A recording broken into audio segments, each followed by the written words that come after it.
Hello, my name is Alexandra Lekic. In this lecture, we will talk about the role of multi-terminal high-voltage direct current power systems.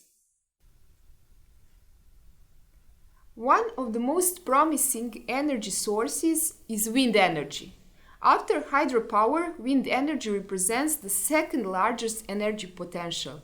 Wind energy is available nationwide.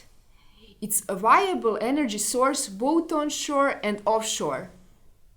Since onshore wind energy will not be sufficient, offshore wind farms are expected to have more than 120 terawatt installed capacity by 2040. Offshore wind farms will be installed even on the far shore.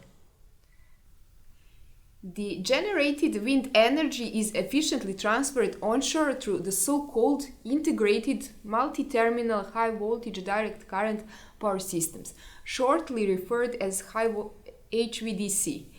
First, the generated AC power is converted to DC by power electronic converters. Then, the power is transmitted through high-power cables to shore.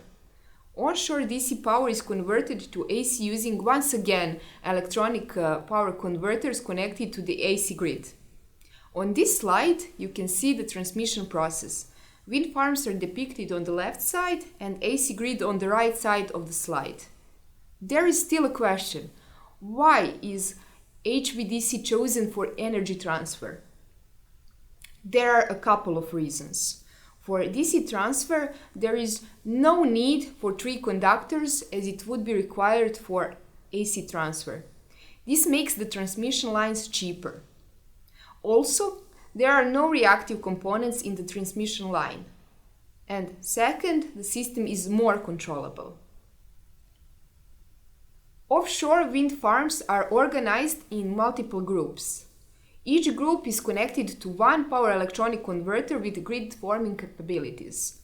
The interconnection of power electronic converters forms the multi-terminal HVDC power systems, where each converter represents one terminal. Each power electronic converter needs to be designed and controlled in such a way that the whole empty HVDC system operates stable and at a desired operating point. Ideally, AC/DC offshore converters operate in grid-forming mode or so-called islanded mode, and they ensure stable AC voltage and frequency of the wind turbines.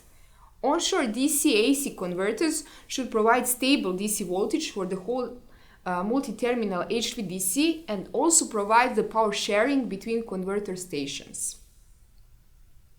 On this slide, a guideline is given for the intelligent control design for multi-terminal HVDC power system. Every power electronic converter has inner and outer controlling loops. Inner controlling loops are used for the mitigation of the dynamical properties inside the converter. Outer controlling loops control external parameters such as active and reactive AC powers, DC and AC voltages, and the grid frequency. To create a stable multi-terminal HVDC power system, this guideline should be respected.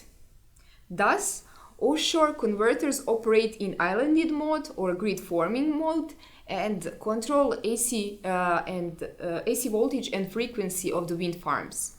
Similarly, onshore converters can control either active power or DC voltage and reactive power and AC voltage of the grid. The design of power electronic converters and their controlling loops is still an important research topic.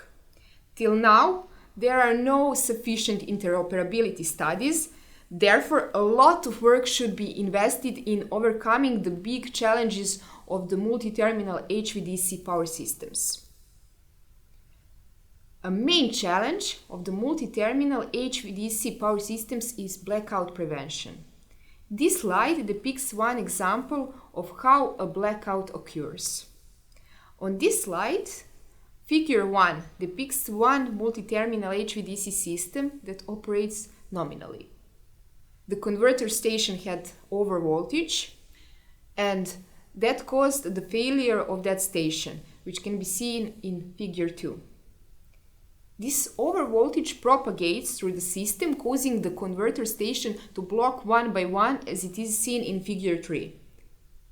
And finally, the whole system shuts down, as it is shown in figure 4.